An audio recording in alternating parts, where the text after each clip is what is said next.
ये इंपॉर्टेंट है देशवासियों को ये जानना कि आज हमारे पत्रकार नहीं रहे हैं, वो लाउड स्पीकर हो गए हैं। वो जो प्रधानमंत्री ने कह दिया क्योंकि वो पॉपुलर हैं और प्रधानमंत्री जो बोलते हैं बड़े अच्छे वक्ता हैं, तो उन्होंने बोल दिया तो सत्य ही होगा।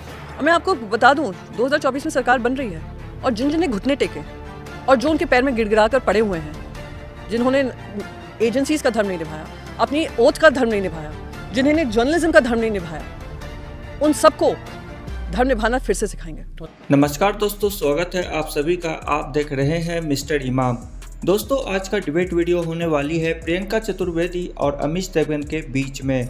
दोस्तों, अमित देवगन यही सोच रहे होंगे कि आखिरकार ऐसा कौन सा पाप कर दिया है कि मैंने शिवसेना की सांसद प्रियंका चतुर्वेदी को अपने पॉडकास्ट में आने का निमंत्रण दे दिया। दोस्तों, प्रियंका चतुर्वेदी इतना धोई कि मजबूरन अमित देवगन को अपने शो को समाप्त करना पड़ा। तो दोस्तों, वीडियो बड़ी शानदार होने वाली है। आपसे अनुरोध है वीडियो को अंत तक जरूर देखें। चलिए मेन वीडियो को स्टार्ट करते हैं।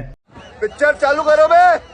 लेकिन प्रधानमंत्री कहते हैं कि मैं तो देश का ध्यान रख रहा हूं, लेकिन ये कैसे? कांग्रेस वाले, विपक्ष वाले, अब तो मंगलसूत्र तक बात पहुंच गई है। और मतलब किस तरह अब तो ये कहा जा रहा है कि मुस्लिम्स के लिए खास तौर पर कि OBC, ST, schedule caste, schedule tribe का आरक्षण लेके मुस्लिम्स को दे दिया जाएगा, जैसे अलीगढ़ मुस्लिम यूनिवर्सिटी में हुआ है, जैसे जामिया मिलिया में हुआ है, जैसे कर्नाटक में कांग्रेस की सरकार कर रही है। अगर देश में भी इंडिया अलायंस आया तो ये कर देगा।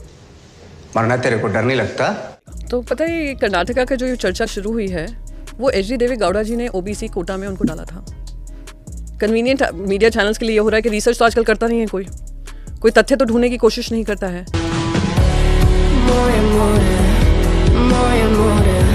मुझे आप ये बताइए, आप बोल रहे हैं कि मुसलमानों को सब दे दिया जाएगा, किस आधार पर प्रधानमंत्री करें? कोई प्रधानमंत्री से पूछ रहा है? आपको क्या लगता है किस आधार पर प्रधानमंत्री बोल रहे हैं? आप लोग सब चला रहे हैं, मीडिया चैनल्स चला रहे हैं, वो प्रधानमंत्री ने मुसलमानों को दे देंगे, किस आधार पर? आरोप है वो तो मैनिफेस्टो को देखकर कह रहे हैं, इसमें बहुसंख्यकवाद की बात है। इसीलिए मैं आज कांग्रेस पार्टी का मैनिफेस्टो लेकर आई। It's none of my business to carry Congress party manifesto, but it becomes important कि जनता के बीच में मैनिफेस्टो जाना चाहिए।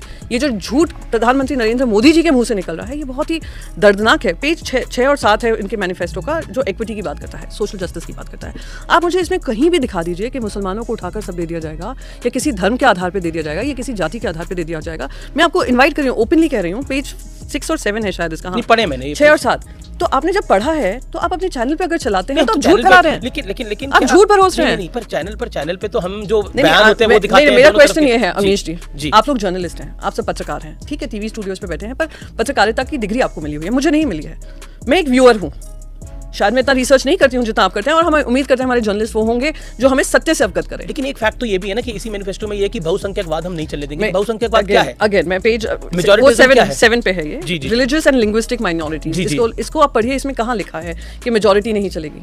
हमने कहा इट्स अ डिवर्स, इन्होंने कहा है कि इट्स अ डिवर्स नेशन और डिवर्सिटी को हम सेलिब्रेट करेंगे। तो क्या बहुसंख्यकवाद का शब्द है? नहीं है। मैं अगर इसीलिए मैं आपसे कह रही हूं, नहीं आप पढ़ लीजिए ना, इसीलिए मैं ये लेकर आई आज। मैंने कहा ये बार-बार मैं जाकर टेलीविजन चैनल पे उल्टा सीधा जाकर बोल रहे हैं, और मैं आपके जवाब मैं आपको बताता हूं, मैं आपको बताता हूं। सबसे पहले मेरा सवाल जो है, आई एम सॉरी, ये मीडिया से होता है कि आपको पता है आपने मैनिफेस्टो। नहीं, लड़ाई नहीं है। मैं आपसे एक चीज पूछ रही हूँ, मैं आपकी दर्शक हूँ जी। मैं शायद मुझे समय नहीं मिलता है पूरे दिन में, मैं ऑफिस में जाती हूँ, मैं छोड़िए मैं एमपी हूँ, मैं ऑफिस जाती हूँ, मैं दूसरे कामों में बिजी रहती हूँ। शाम को मैं जब टेलीविजन ऑन करूँ तो मैं देखूं कि मेरे पत्रकार ने सारा रिसर्च तथ्य किया होगा और उन्होंने फिर उस आधार पर न्यूज़ बुलेटिन चलाएंगे। बिल्कुल। और प्रधानमंत्री से तीखे सवाल कहेंगे, या प्रधानमंत्री अगर नहीं बोले तो भारतीय जनता पार्टी से कहेंगे कि भाई साहब किस आधार पर नरेंद्र मोदी जी ये सब बोल रहे हैं, कि हमने वो मैनिफेस्टो पढ़ा है, उसमें आप हमारा कार्यक्रम देखेंगे तो हमने लगातार पूछा है कि किस आधार पर बोल रहे हैं, कहां लिखा हुआ है। मैं आपसे पर्सनली नहीं बोल रही हूँ, मैं कहने के चाह रही हूँ मीडिया हमारी बोल रही है। पर मीडिया क्या कर रही है? मीडिया के प्रधानमंत्री ने कहा सब कुछ मुसलमान को चला जाएगा। एक minute, I need to clear this simply because ये इंपॉर्टेंट है देशवासियों को ये जानना कि आज हमारे पत्रकार नहीं रहे हैं, वो लाउड स्पीकर हो गए हैं। वो जो प्रधानमंत्री ने कह दिया क्योंकि वो पॉपुलर हैं और प्रधानमंत्री जो बोलते हैं बड़े अच्छे वक्ता हैं, तो उन्होंने बोल दिया तो सत्य ही होगा।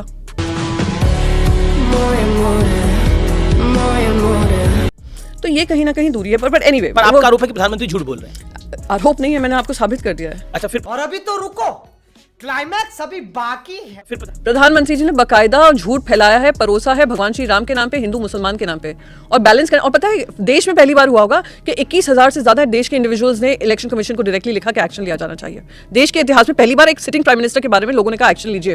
और उन्होंने क्या किया? इलेक्शन कमीशन ने बैलेंस करने के लिए उन्होंने कांग्रेस पार्टी को भी एक नोटिस भेज दिया। अरे क्यों डर रहे हो प्रधानमंत्री से?